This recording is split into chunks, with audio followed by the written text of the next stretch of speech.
휴일 잘 쉬셨죠? 우리가 한 번씩 쉬는 것, 그것을 요즘 젊은이들은 꿀잠, 꿀휴식이라고 그래요. 그냥 잠자고 휴식이 아니고 앞에다 꿀을 붙이더라고요. 꿀처럼 달다, 꿀처럼 맛있다, 꿀처럼 잘 쉬었다 하는데, 연휴 잘 이제 연결해서 꿀잠, 꿀휴식, 꿀연휴라 이렇게 합니다. 예수님도 이 쉼에 대해서 엄청난 관심을 갖고 계셔요. 그래서 제자들을 둘씩 짝지어서 전도하러 보내셨습니다. 그래서 이들이 전도하고 와서 얼마나 피곤하겠어요. 그때 예수님께서 이제 그만 쉬어라, 한적한 곳에 가서 잠깐 쉬고 오너라 그랬어요. 그것도 오랫동안 쉬면 이게 더 힘들어지거든요. 그러니까 잠깐 쉬었다 와라 하고 그들을 보내시는데, 사람들이 또 막 몰려 들어와요. 그 몰려온 사람들이 한 근호 5천 명이나 되지 않습니까? 그때 예수님께서 그들을 또 다 앉히시고 그들에게 말씀을 전하신 후에 이제 오병이어, 어린아이가 가져온 떡 5덩어리, 물고기 2마리 가지고 5천 명을 먹이고 남겼던 역사를 우린 지난주 금요일 날 봤습니다. 자, 이렇게 오병이어의 역사를 다 이제 이루시고 난 다음에 주님께서 다시 말씀하셔요. 너희들 정말 피곤했지? 이젠 가서 쉬어. 좀 더 쉬어야 돼. 사람이 쉬어야 다시 에너지도 생겨. 주님은 우리 육적인 피로를 아시고 쉬라고 그들을 보내는 것을 보게 됩니다. 자, 그래서 이제 오늘 본 말씀이 45절 한번 같이 봅시다. 45절 시작. 예수께서 즉시 제자들을 재촉하사 자기가 무리를 보내는 동안에 배 타고 앞서 건너편 벳세다로 가게 하시고 그랬어요. 내가 사람들 다 보낼 테니까 너희들 너무 피곤하잖아. 그 예수님은 그냥 이 오병이어 이걸 가지고 축사 감사 기도하시고, 제자들은 막 떡을 떼서 나눠주는데 그 보통 일이겠어요. 5천 명, 남자만 5천 명이니까 뭐 그냥 거기 다 합하면 많이 넘지 않겠어요. 그러니까 이 노동의 피로, 막 육체적인 피로가 막 몰려오는 것을 주님 아시고, 야 저쪽으로 가서 쉬어. 내가 사람들 보낼 테니까 너희들 쉬어 하고 그들을 이제 벳세다 건너편 벳세다로 가게 했습니다. 그리고 그들을 보낸 다음에 주님은 무엇 하셨을까? 제자들은 쉬게 하시고 주님은 기도하시는 분이신 것을 우리는 볼 수가 있죠. 여러분 40절 말씀 한번 같이 봅시다. 40절 시작. 무리를 작별하신 후에 기도하러 산으로 가시니라 그랬어요. 다 이제 무리를 다 보냈어요. 제자들을 보냈어요. 그리고 주님 홀로 남았습니다. 홀로 남았을 때에 주님이 하신 일은 뭘까? 산으로 기도하러 가셨다고 하는 거예요. 기도하기 위해서. 이 주님은 모든 이 에너지가 어디서 오느냐? 기도할 때의 에너지가 옴을 깨닫고 주님은 기도하기 위해서 홀로 조용한 곳에 가셨다고 하는 것입니다. 오늘 여러분 우리가 지난 금요일에 봤던 오병이어의 역사가 마태, 마가, 누가, 요한, 사복음서에 다 나오지 않습니까? 이 사람들이 엄청난 기적을 깨달은 다음에 주님을 막 임금 삼으려고 하는 그런 생각도 있는 거예요. 주님 그런 것들 다 아시고 이제 사람들의 관심, 사람들의 집중을 피해서 산으로 올라가시는 것을 보게 됩니다. 우리는 어떤 조그만 일을 이루면 거기에 막 도취하고 빠지기 쉬워요. 내가 이거 했다. 막 그 쾌감에 빠지기도 하는데 주님은 엄청난 일을 이루시고 나서도 이런 빠지거나 자아도취하거나 사람들의 박수에 아랑곳하지 않고 기도하시기 위해서 산으로 올라가셨다고 하는 거지요. 마치 우리가 이제 연휴를 잘 쉬고 또 우리가 할 일은 기도기 때문에 여러분 나오지 않았습니까? 모든 힘은 기도를 통해서 얻게 되는 줄로 믿습니다. 아멘. 그래서 우리 그리스도인들은 늘 기도하는 거예요. 분주한 일을 마치고도 기도하고, 또 한적할 때도 기도하고, 또 여러 가지 문제를 당할 때도 기도하고, 큰 일을 이룬 다음에도 기도하는 거예요. 기도하지 않고 이제 됐다 자만하고 스스로 섰다 생각하면 그때가 곧 넘어지는 때임을 우리는 알아야 됩니다. 그래서 예수님은 항상 기도를 쉬지 않고 이제 나가서 기도하시는 분이셨다고 하는 것.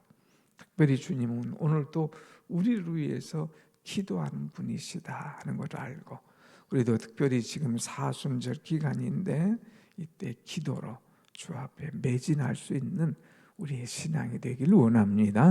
아멘. 자, 주님은 기도하시기 위해서 46절 보면 무리를 작별하신 후에 기도하러 산으로 가시니라 그랬어요. 주님 기도하러 갔는데 이들은 배를 타고 지금 좀 쉬고 있는데 48절 한번 봅시다. 48절 시작. 바람이 거스름으로 제자들이 힘겹게 노젓는 것을 보시고 밤 사경쯤에 바다 위로 걸어서 그들에게 오사 지나가려고 하시매 그랬어요. 그들을 쉬라고 보냈는데 배를 탔는데 바람이 거스름으로 그랬어요. 거스르다고 하는 것은 역풍이 불어왔다는 거예요. 역풍. 이 순풍이 불고 그리고 바다가 잔잔해야 되는데 역풍이 부른 거예요. 그러니까 이 바람이 그냥 세지는 거예요. 거세지는 거예요. 이러다가 풍랑이 일어나는 거죠. 자, 여러분 인생의 삶을 보면 풍랑이 종종 일어나는 것을 보게 됩니다. 지난번 우리가 사정에서도 예수님께서 씨 뿌리는 비유를 가르쳐 주신 다음에 이제 이들과 함께 갈 때에 또 이제 풍랑이 일어나잖아요. 그때 막 제자들이 두려워하지 않습니까? 그때 예수님께서 잠잠하라 하면서 바다를 꾸짖으실 때 바다가 잔잔해진 사건을 우리가 보았습니다. 근데 여기 또 풍랑, 바람이 거스름으로 그냥 큰 일이 일어나는 거예요. 그런데 여러분, 이 풍랑이 거스릴 때에 예수님은 어떻게 하시나? 오늘 중점이 예수님 아닙니까? 오늘 4절 말씀 한번 다 같이 다시 보면 4절 다시 봅시다. 시작. 바람이 거스름으로 48절 시작. 바람이 거스름으로 제자들이 힘겹게 노젓는 것을 보시고 밤사경쯤 바다 위로 걸어서 그들에게로 오사 지나가려고 하시매 그랬어요. 예수님은 기도하시는 분이셨고 예수님은 우리가 당하는 환난을 아시고 그 다음에 우리에게로 오시는 분이시다 하는 것을 여기서 말씀하고 있습니다. 예수님은 아셔요. 지금 바람이 거스르는구나. 바람이 역풍이 부는구나. 이들이 힘들어하는구나. 그리고 이들이 힘겹게 막 노젓는, 막 역풍이 부르니까 이 노젓는 것이 살살하는 게 아니라 이것을 빠져나가기 위해서 막 힘겹게 노젓는 것을 예수님 보셨다 그랬어요. 또 이 그들에게로 오셨다 그랬습니다. 사랑하는 여러분, 우리가 당하는 일 나 혼자만 아는 걸로 알고 괴로워하지 말고 주님은 이 모든 것을 보시고 아시는 주님이시다. 그 주님이 오늘 또 내게로 찾아오셔서 나의 마음을 어루만져 주시고 나에게 평안함을 주시고 내 소원을 이루어 주시는 그런 주님이신 줄로 확실하게 믿는 여러분의 신앙이 되시길 축원합니다. 아멘. 왜 이것을 자꾸 강조하고 얘기하느냐? 못 믿어요. 여러분 풍랑 잃어봤어요?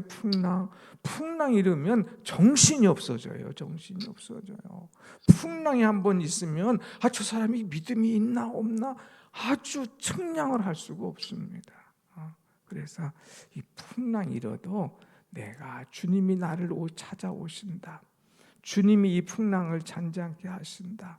주님 언제나 나를 찾아오셔서 이 문제를 해결해 주신 분이시다. 이런 확신을 우리는 가져야 된다고 하는 것입니다. 여러분, 사람은 툭 건드려 보면 그 심성을 알아요. 그러니까 이 풍랑이 나를 툭 건드려 봐도 흔들리지 않는 그런 온전한 믿음이 우리 속에 있기를 간절히 원합니다. 아멘. 아무튼 주님이 그것을 보시고 또 아시고 찾아오셨어요. 그리고 그들에게 오셔서 이제 말씀을 주시는데, 제자들은 49절 보세요. 49절 봅시다. 뭐라 하겠나, 시작. 제자들이 그가 바다 위로 걸어오심을 보고 유령인가 하여 소리 지르니. 그래서 야, 유령이다, 유령. 저기 누가 바다 위를 걸어와, 유령이다 하고, 그 다음에 50절 그들이 다 예수를 보고 놀람이라. 놀랐어요. 그런데 한두 사람 놀란 게 아니에요. 그들이 다 그랬어요. 그 배에 탄 제자들이 다 놀랐어요. 다 한 목소리로 유령이다 하는 거예요. 여러분, 어려움이 오니까, 풍랑이 오니까 예수님을 보지 못한 거예요. 그냥 그 사건, 그 사람, 그 일만 보고 그냥 놀라고 소리 지르고 난리치는 거예요. 유령이다. 유령이다. 자, 그럴 때에 예수님께서 그들에게 말씀하시는 것이 50절 말씀이에요. 다 같이 50절 시작. 그들이 다 예수를 보고 놀람이라. 이에 예수께서 그들에게 말씀하시되 안심하라, 내니 두려워하지 말라 하시고 그랬어요. 사람들은 예수님을 알아보지 못했어요. 예수님을 예수님으로 보지 못하고 유령이라 착각하고 놀라는 거죠. 여러분, 내 삶에 고독이 몰려올 때에, 내 삶에 풍랑이 일 때에 우리 나를 찾아오셔서 나에게 위로해 주시고 평안함을 주시고 잔잔케 하시는 예수님이 나의 주님이시고, 그분은 언제든지 나를 찾아오신다는 그 믿음을 가지고 흔들리지 말고 주를 바라보는 여러분의 신앙이 되시기를 축원합니다. 아멘. 이 사순절, 이번 주일날 설교하겠지만 이 사순절은 주님을 만나는 기간이에요. 잃었던 신앙을 회복하고 잃었던 불안과 원망을 다 떨쳐버리고 주님을 만나는 그 기간이 바로 사순절. 그래서 사순절에는 우리는 말씀을 많이 묵상하라고 그러지 않습니까? 사순절에 예수님을 깊이 생각하라고 하지 않습니까? 그래서 예수님 어떤 분이신가, 나를, 문제를 보시고 내 문제를 아시고 내 문제를 위해서 찾아오시고 그 다음에 안심하라, 두려워하지 마라 하면서 평안을 주시고 구원을 주시는 분이 바로 여러분과 저희의 주님이신 줄로 믿습니다. 아멘. 주님은 안심하라, 두려워하지 마라 하고 있어요. 여러분, 우리가 신앙생활 할 때에 가끔가다 두려울 때가 있잖아요. 막 그냥 소용돌이치고 막 시끄럽게 하고 괴롭게 하는 그런 사람들 때문에 힘들어할 때도 있잖아요. 그래도 안심하십시오. 모든 것은 우리 주님이 이 교회를 이끌고 가시는 줄로 믿습니다. 아멘. 소란할 필요 없어요. 누가 소동을 쳐도 그것 때문에 흔들릴 것 없어요. 그것은 잠시예요. 그것은 인간이에요. 우리 주님이 이 교회를 은혜로 쫙 이끌어 가신다 하는 것을 우리는 아시고 믿고 두려워하지 말고 염려하지 말아야 될 줄로 믿습니다. 아멘. 자, 그래서 주님이 말씀하셨어요. 안심하라, 두려워하지 마라 하고 배에 올라가셨어요. 희한하죠.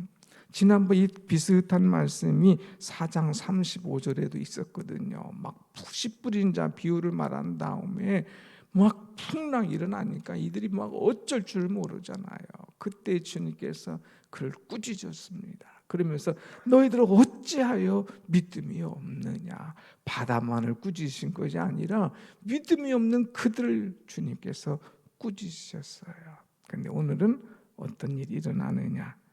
51절 말씀 봅시다. 51절 시작.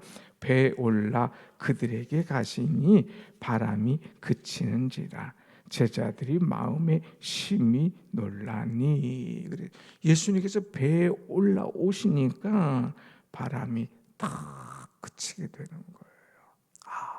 이전에는 꾸짖으셨는데 이제는 꾸짖지 아니하고 말씀으로 안심하라, 두려워하지 마라. 유령인가 하고 막 깜짝 놀란 심령들에게 안심을 주셨어요. 두려워하지 말라고 말씀하셨어요. 그리고 배에 올라오실 때에 바람이 쫙 그쳐지더라 이거예요.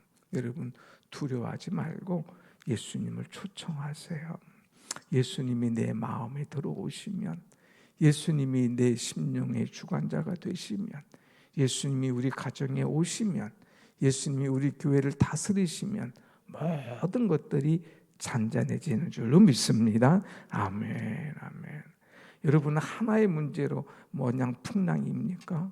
목회자는요, 목사는 그냥 그 일주일에도 이 사람이 풍랑을 일으키고 이 사람이 풍랑을 일으키고 요 사람이 풍랑을 일으키고 돌아가면서 막 풍랑을 일으켜요. 그러면 나는 풍랑 속에 돌고 돌고 막 정신이 돌겠죠? 아니에요. 주님이 잔잔케 하심을 믿고 주님을 영접하는 거예요. 주님을 모시고 가는 거예요. 주님과 함께 가는 거예요.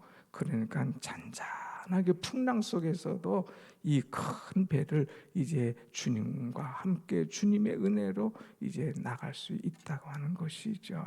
사랑하는 여러분, 같이 해봅시다. 예수님이 오시면 잔잔해집니다. 예수님이 오시면 잔잔해져. 난리를 떠는 사람이 있으면 그 속에 예수님이 안 계시구나. 예수님이 이제 그 속에 주인 되지 않으셨구나. 이렇게 생각하면 딱 맞아요. 예수님이 딱 주인 돼서 계시면 잔잔해질 수밖에 없거든요. 그 예수님 배에 올라오실 때 잔잔해졌어요. 제자들도 이 풍랑, 이 엄청난 것이 예수님께서 오시니까 잔잔해졌네. 오늘 우리는 잔잔해지는, 우리 승엽이가 오늘 머리를 싹 갖고 왔네. 오늘부터 출근하니까 그렇죠. 이 아들이 이제 대학 졸업하고 첫 출근하는 거예요. 이 출근할 때 이 직장 생활 해봐요. 생각지도 않은 풍랑이 일어난다니까. 풍랑. 어떤 풍랑이 일어나도 예수님을 딱 모시고 주님 안에 있으면 직장 생활도 삶도 잔잔해지는 그런 은혜가 임할 줄로 믿습니다. 아멘. 자, 마지막 정말 우리가 놓치지 못할 말씀이 있어요. 52절 같이 봅시다. 시작. 이는 그들이 떡 떼시던 일을 깨닫지 못하고 도리어 그 마음이 둔하여졌음이러라. 아멘. 자, 이들이 왜 이렇게 풍랑이 일고 왜 이렇게 잔잔하지 못하고 왜 이렇게 요도방정을 떨고 왜 이렇게 세상을 소란케 했을까? 마음이 둔하여졌기 때문이다 하는 거예요. 둔해지는 거예요. 또 심지어는 마음이 강팍해지는 거예요. 신앙생활 할 때는요, 항상 은혜로 물이 젖어 있어야지. 그것을 놓쳐버리면, 이 마음이 둔해져 버리면, 마음이 그냥 딱딱해지면, 막 비가 오지 않아 가지고 먼지 나고 딱딱해지면 예수님의 은혜가 있는지 예수님의 능력이 있는지 다 잊어버리는 거예요. 그리고 인간적으로 해결하려고 하다 보니까 더 꼬이고 더 힘든 거예요. 이들은 지금 어떤 걸 봤어요? 바로 앞에 사건, 우리가 지난주 금요일날 사건 봤잖아요. 뭐예요? 예수님이 오병이어 떡 5덩어리 물고기 2마리 가지고 5,000명을 먹이신 일을 눈으로 봤잖아. 본 것뿐만 아니라 자기들 실제로 날려다 줬잖아요. 희한한 일이네. 이 물 갖다가 떠다 줘라. 그러니까 분명히 물 떠왔는데 갖다 주니까 이게 맛있는 포도주가 된 걸 봤잖아요. 많은 사람을 기적으로 살린 걸 봤잖아요. 귀신을 내어 쫓는 걸 봤잖아요. 엄청난 하나님의 역사를 봤음에도 불구하고, 경험했음에도 불구하고, 체험했음에도 불구하고 금방 잊어버리는 거예요. 금방 잊어버려서 깨닫지 못하고 그 마음이 둔하여졌습니다. 둔하여졌습니다. 여러분, 우리 이거 말씀은 이 말씀 새겨야 돼요. 나는 주님의 은혜를 얼마나 그렇게 빨리 잊어버리느냐 이거예요. 금방 은혜 받아서 할렐루야, 이제 주님과 함께 살 것 같아, 주님이 최고야, 주님이 내게 이런 은혜 주셔서 박수 치다가도 금방 잊어버린다 이거예요. 언제 은혜 받았냐 이거예요. 언제 내가 그런 하나님의 사랑 받았냐 이거예요. 난리를 치는 이런 어리석은 인간들이 이 땅에 얼마나 많은지 몰라요. 사랑하는 여러분, 사순절 기간에는 하나님의 은혜를 회복하는 기간이 되시길 축원합니다. 아멘. 여러분의 마음이 둔해진 것들을, 주여 내 마음이 둔해진 것을 녹여주시옵소서, 깨트려 주옵소서, 회복시켜 주옵소서. 그래서 은혜로 항상 충만하게 젖어 있는 자가 되게 하여 주옵소서. 젖어 있는 자. 그래서 이 기도 기간이 필요한 거예요. 은혜로 젖어 있어야 돼요.